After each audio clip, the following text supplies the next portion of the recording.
ला सुना सुनावा।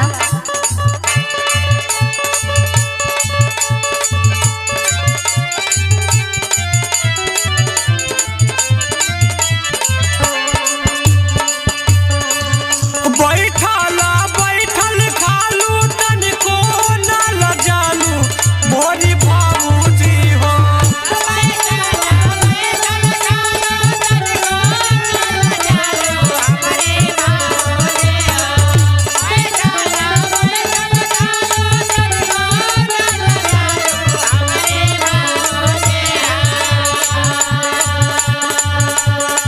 सुनत हो ना?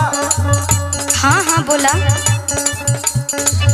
बैठला बैठल खालू तनिको ना लजालू मोरी बाबूजी हो। ए मोरी बाबूजी हो अपना के बना दारू चालू मोरी बाबूजी हो। तो तोहरा कौन एतराज बा?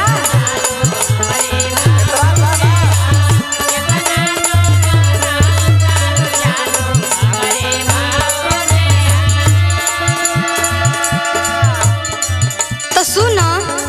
सुनावा सुनते रहे।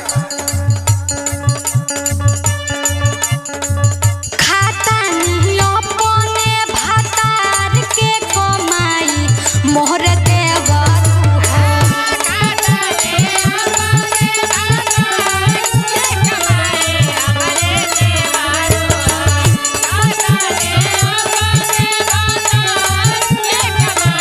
बुझलो? अच्छा अच्छा ये बात है। मतलब तुहार बतार कमाइए तो कोई के ना खतिए बारे कलियो। सुना तो पहले। अरे सुनावा सुनावा। खाता नहीं अपने भातार के कमाई मोरे देवरू हो। ए मोहरे देवरू हो काहे के केहू से ल जाई मोरे देवरू हो।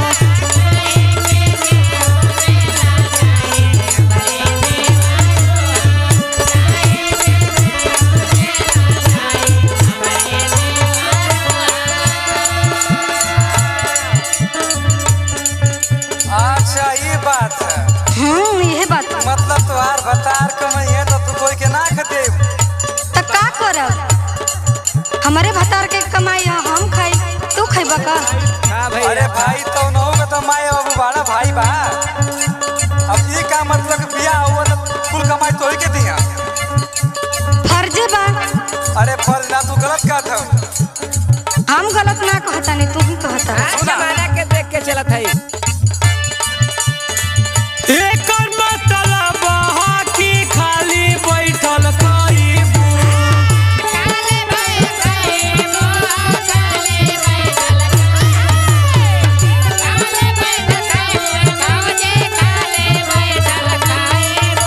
हाँ ऐसने बात बा। बूढ़ माई बाप अउरी भायन के खटाइबू।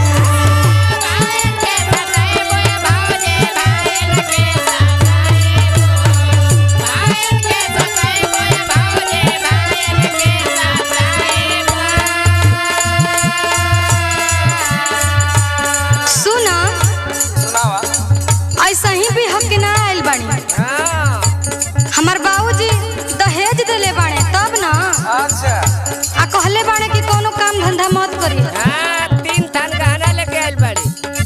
हमके खाए के बा बैठे के बा समझ ल। अच्छा ऐसे तो ना ना चली हो। जब दहेज दिले आऊँ तो सबके माई बाप दहेज देना। तो ऐसे थोड़ा कहना कि हमारे बेटी हाई मत करिया हो मत करिया। तू ठीक ना करत हो। जमन करतानी ठीक करतानी। अच्छा मम्मी के घरे कबो काम नाही कइले।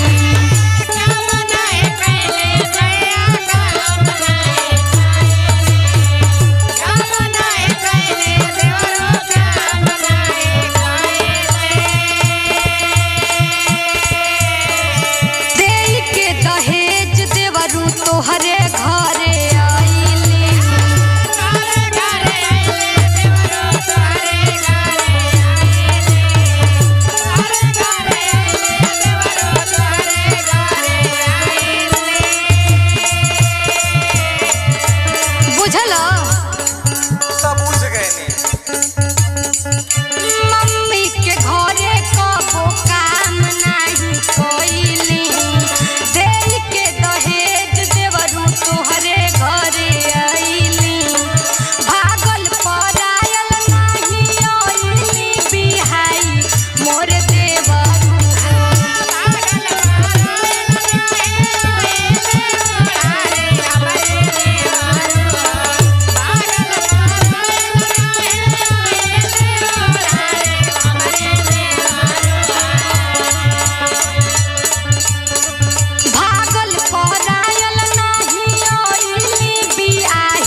मोरे देवरू हो काहे के केहू से ला जाई मोरे देवरू हो।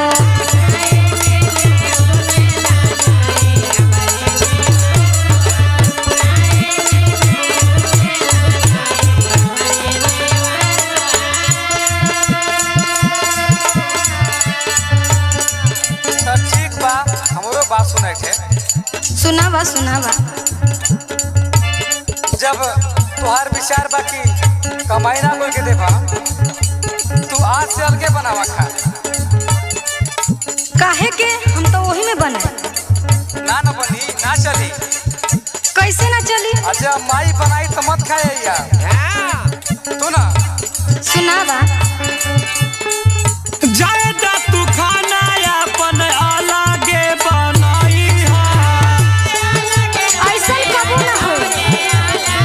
होई ना होई, हम करा।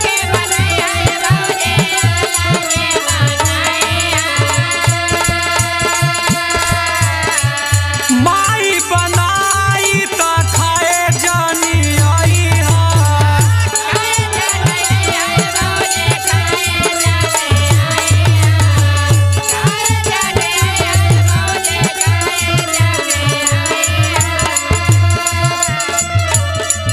पैबू ना खाए के दादा बचिलालू मोरी भाऊजी हो।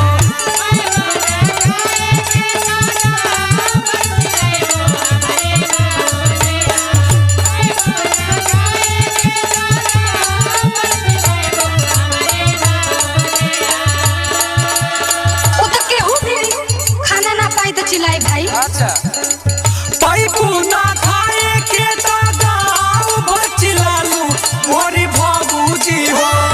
के मोरी भाऊजी हो कितना तू बनतारू चालू मोरी भाऊजी हो।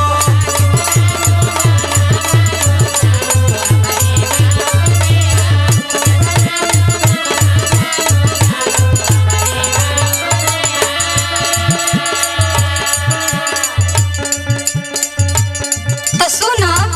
सुनावा। सैया जी से कह के हम पैसा देब रोका